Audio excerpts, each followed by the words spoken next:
Hey, what's up you guys? It's Dorothy and welcome back to my channel. If you're new here, thank you for stopping by. Don't forget to give this video a big thumbs up, comment down below what you want to see in the future, click that subscribe button, and turn on my post notifications so that way you get notified every single time we go into a new chapter of whatever book we are on. We are on the second book to the series, A Good Girl's Guide to Murder, Good Girl, Bad Blood by Holly Jackson. And if you know, things are getting really interesting, so let's get right into part 2 of chapter 8 so we can find out what the heck is going on with Jamie. But yeah, let's get right into this. This video may contain sensitive topics or foul language. If you do not wish to continue, please click off of the video now. You have been warned. Alrighty, part 2 of chapter 8 of A Good Girl's Guide to Murder by Holly Jackson. There was just one last thing left in the trash, an empty brown paper bag scrunched up into a ball. Connor, without disturbing anything too much, can you search the pockets of all Jamie's clothes? For what? Anything. Pip crossed the other side of the room. She stopped and looked at the bed with its blue patterned duvet, and her foot nudged something on the floor. It was a mug, the sugar-encrusted remains of coffee coating on the bottom, but the remains weren't moldy yet. The handle had broken off and was lying a few inches away. Pip picked them up to show Joanna. Not just a little messy, Joanna said, quite affectionate in her voice. Very messy. Pip placed the mug handle inside on the bedside table, where it had probably been knocked off in the first place. Just tissues and spare change, Connor reported back to her. Excuse me.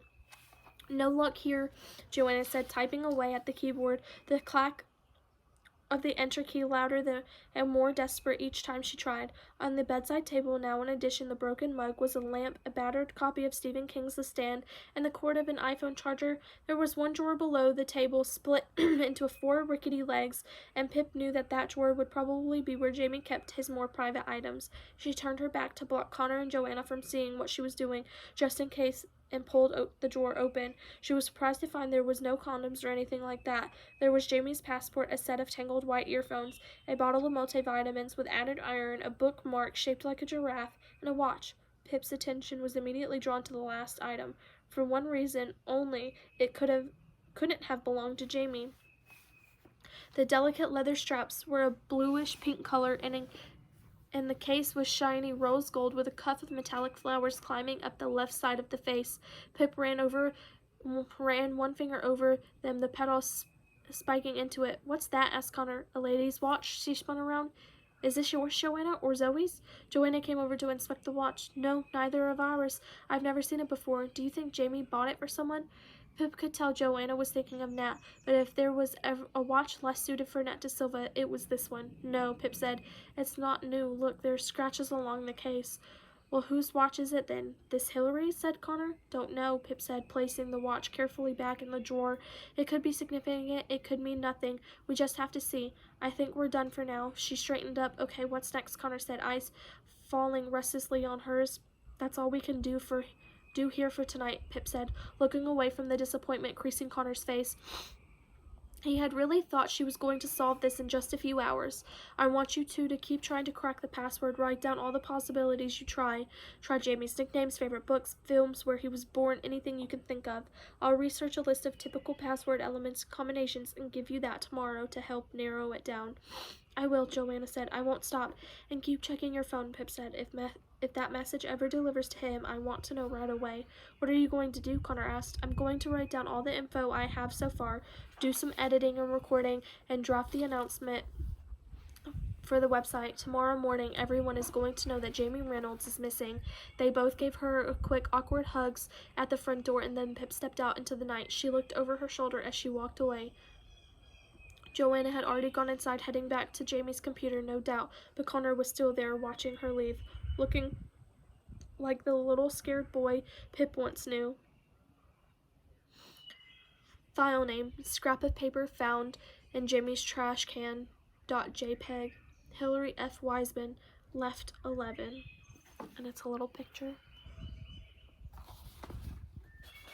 Alrighty. File name, A Good Girl's Guide to Murder Season 2, Episode 1, Intro.wave. I made a promise to myself. I made a promise to myself, to everyone. I said I would never do this again, never play the detective, never again lose myself to the world of small town secrets. It wasn't me, not anymore. I would have stuck to it too, I know I would have, but something's happened and now I have to break that promise. Someone has gone missing, someone I know. Jamie Reynolds from Fairview. He's the older brother of one of my closest friends, Connor. As I recorded these words on Saturday, April 25th at 11:27 p.m., Jamie has been missing for 27 hours and no one is doing anything about it. The police have classified Jamie as a low-risk missing person and can't spare the resources to look for him. They think he's simply absent, not missing, and truthfully, I hope they're right. I hope this is nothing, that there is no case here, that Jamie has just left home to stay with a friend, neglecting to message his family or return their calls. I hope he's fine. I hope he returns home in a couple of days, wondering what all of the fuss is about. But there's no place for hope, not here, and if no one else will look for him, then I have to. So here it is. Welcome to Season 2 of A Good Girl's Guide to Murder, The Disappearance of Jamie Reynolds. Sunday, 2 days missing. File name, case notes 1.docs. Initial thoughts. Jamie's behavior in the last several weeks seems significant. The mood changes, sneaking out late twice in the past week. But what has he been up to? It all seems connected in some way to his phone. Not appropriate to record this thought for podcast, but it is suspicious that Arthur Reynolds won't participate in the investigation, or is this understandable given Jamie's history of disappearing without contact? Jamie and his dad have a tense relationship and had a big argument just before the memorial. Could this simply be a repeating pattern? Argument with dad, run away without contact for a few days? But Connor and Joanna are convinced Jamie has not run off. They also don't believe Jamie would attempt to hurt himself despite his recent mood swings. Joanna's undelivered text to Jamie at 12:36 a.m. is a key piece of evidence. This means Jamie's phone has been off since at least that time and has never been turned back on. This itself casts serious doubt on the ran away theory. Jamie would need his phone if he were contacting a friend to stay with or getting public transportation. So if something has happened to Jamie, if he's come to harm in any way, it must have happened by 12:36 a.m. Reynolds' family movements post-memorial. Arthur walked home alone from Bobby's Bar and Grill, got in around 11:15 p.m., my estimate. Joanna drove home, got in at 12:15 a.m. at the earliest. Connor was dropped off by Zach Chen at approximately 12 a.m. To-do list. Announced second season on website/social media. Make missing posters, get a notice printed in Monday's Fairview Mail, interview Nat Da Silva, research Hillary F. Wiseman, record description of Jamie's bedroom search, have the conversation with mom and dad. File name, missing poster.docs, missing Jamie Reynolds, age 24, height 5'9", weight 180 pounds, hair short, dark blonde, eyes blue, waiting for photo from Connor. Last seen on April 24th around 8 p.m. at the memorial on Fairview Common, wearing a collarless burgundy shirt, jeans, and white Nike sneakers. Urgent appeal. If anyone has seen Jamie since the memorial or have any information as to his whereabouts, please call 475-555-0142 or email aggtmpodcast@gmail.com. Please send all the photos and videos taken at the memorial on Friday to the above email address to assist the investigation.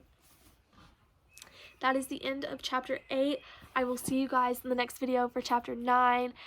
It is getting so good, and I'm so excited, and I hope that you guys keep enjoying these videos. Bye.